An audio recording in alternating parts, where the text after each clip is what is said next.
रामनगरी अयोध्या में 7वें दीपोत्सव पर राम मंदिर को 1 लाख दीपों से जगमग किया जाएगा।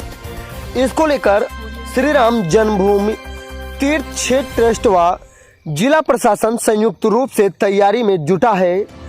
दीपोत्सव को लेकर राम कथा संग्रहालय में हुई बैठक में साधु संतों ने जिला प्रशासन को दीपोत्सव में जन सामान्य की सहभागिता और फैले डेंगू के संक्रमण से लोगों को सुरक्षित रखने का सुझाव दिया है। जिलाधिकारी नीतीश कुमार ने संतों को आश्वासन दिया कि दीपोत्सव में आने वाले श्रद्धालुओं को अव्यवस्थाओं का सामना नहीं करना पड़ेगा। जिलाधिकारी नीतीश कुमार ने बताया कि इस बार दीपोत्सव बेहद खास होगा। दीपोत्सव पर बड़ी संख्या में स्वयंसेवक राम मंदिर में 1 लाख दीप प्रज्वलित करेंगे। वहीं राम की पैड़ी पर 21 लाख दीपों से वर्ल्ड रिकॉर्ड बनाए जाने के लिए अवध विश्वविद्यालय तैयारी कर रहा है। सुरक्षा के मद्देनजर एक निश्चित अवधि के दौरान राम की पैड़ी पर लोगों का प्रवेश बंद हो जाएगा। हालांकि उसके बाद आम जनमानस के लिए देर रात्रि तक लेजर शो सहित अन्य आयोजन किए जाएंगे। Bureau report R K. सिंह के साथ ए.के. सिंह की रिपोर्ट में एक विशेष बैठक आयोजित हुई जिलाधिकारी महोदय के नेतृत्व में, जिसमें अयोध्या के सभी विशिष्ट संत और गणमान्य नागरिक गण एवं सांसद जी, विधायक जी और समस्त अधिकारी गण सभी विभागों के उपस्थित रहे। और इस मीटिंग का मूल उद्देश्य यही है, जो दीपोत्सव आने वाला, उस दीपोत्सव को कितना सुंदर, भव्य, दिव्य और अद्भुत बना सकें, इसी संदर्भ में विचार विमर्श हुआ और संतों ने अपने सुझाव रखे। संतों की कुछ समस्याएं थीं कि दीपोत्सव में यहाँ मुख्यमंत्री जी के साथ जो दीपोत्सव का कार्यक्रम पार्क में होता है, यहाँ से होने के बाद जब वहाँ दीपोत्सव दर्शन के लिए जाते हैं तो वहाँ को तक संतों को पहुँचने में जो कठिनाई होती है, धक्का मुक्की होती है, उसका निराकरण किया जाए। और पुलिस विभाग को यह सूचित किया जाए कि और उनको यह निर्देशित किया जाए कि आने वाले आगंतुक भक्तों के साथ शालीनता पूर्वक व्यवहार हो और समझा बुझा करके अपने कानून का, नियम का पालन करते हुए, जो अधिकारी आदेश करें उसका पालन करते हुए उनके साथ जो व्यवहार हो बहुत ही प्रेम पूर्वक हो। क्योंकि श्रद्धालु अयोध्या में जो आते हैं उस समय दीपोत्सव देखने के लिए उत्साह से आते हैं, खुशी से आते हैं, तो उनको भी अवसर मिले और मौका मिले।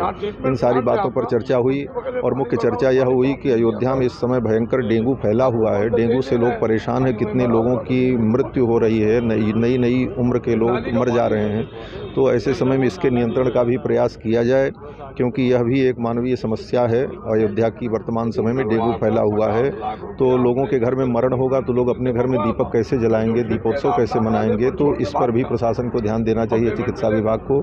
इन सारे विषयों पर चर्चा हुई और इसके साथ साथ यह भी चर्चा हुई, जो अयोध्या का विकास कार्यक्रम हो रहा है, अयोध्या की सड़कें बनाई जा रही हैं, वो सब विकास कार्यक्रम बहुत ही तीव्र गति से चल रहा है और जिससे अयोध्या सुंदर होगी, सजेगी। और इस बार का दीपोत्सव पिछले बार के दीपोत्सव से भी भव्य और नव्य होगा और ऐतिहासिक होगा और विश्व पटल पर इस दीपोत्सव की चर्चा होती है। इसके लिए हम सभी लोग शुभकामना करते हैं और शुभकामना देते हैं। इसी विचार के लिए आज ये बैठक बुलाई गई। इतने बड़े मेले में किसको किसको पास जारी करेंगे, पहले तो ये बताइए। कुंभों में किसी को पास जारी होता है? मार्ग बना दिए, जाइए दर्शन करिए और घूमिए, गंगा नहाइए, जाइए। तो सबके लिए पास तो जारी करना संभव नहीं है, लेकिन जो यहाँ संत महात्माओं, गणमान्य लोगों को बुलाते हैं, उनको राम कथा पार्क से घाट तक ले जाने की समुचित व्यवस्था होनी चाहिए और जनता को वहाँ तक पहुँचने के लिए व्यवस्था होनी चाहिए। और न हो तो हमने कहा है कलेक्टर महोदय को कि जगह जगह बड़ी बड़ी स्क्रीन लगवा करके एलईडी के माध्यम से सारे कार्यक्रम को पूरी अयोध्या और फैजाबाद में प्रसारित किया जाए, ऐसा मैंने सुझाव दिया है। और क्या समस्याओं पर और कोई विषय मत, दीपोत्सव से संबंधित ही चर्चा थी। दीपोत्सव बढ़िया हो रहा है, इस साल और भव्य हो रहा है।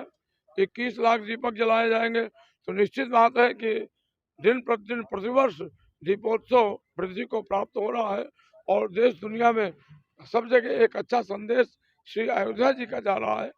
बहुत बढ़िया बात है, बहुत सुंदर बात है। आपने कहा 3 घंटे रामलीला दिखाई जाती है दूरदर्शन पर, क्या दीपोत्सव दिखाया जाएगा?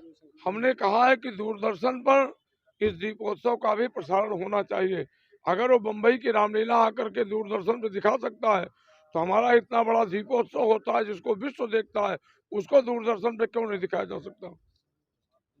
महाराज जिस दिन दीपोत्सव होता है उस दिन तो प्रसारण होता है, लेकिन आपकी मांग क्या अनवरत है कि दूसरे दिन? अनवरत नहीं, दूसरे दिन दीपावली के दिन भी सारे कार्यक्रम आयोजित किए जाएं। लाइट एंड साउंड दीपोत्सव नहीं हो सकता है, दीपोत्सव तो जिनकी श्रद्धा होगी जाएंगे लगाएंगे सरयू किनारे, लेकिन लाइट एंड साउंड लोगों को देखने को मिले, इसलिए दीपोत्सव के दिन भी सारी सजावट सारी व्यवस्था वैसी की वैसी ही रहेगी, ऐसा मैंने जिला प्रशासन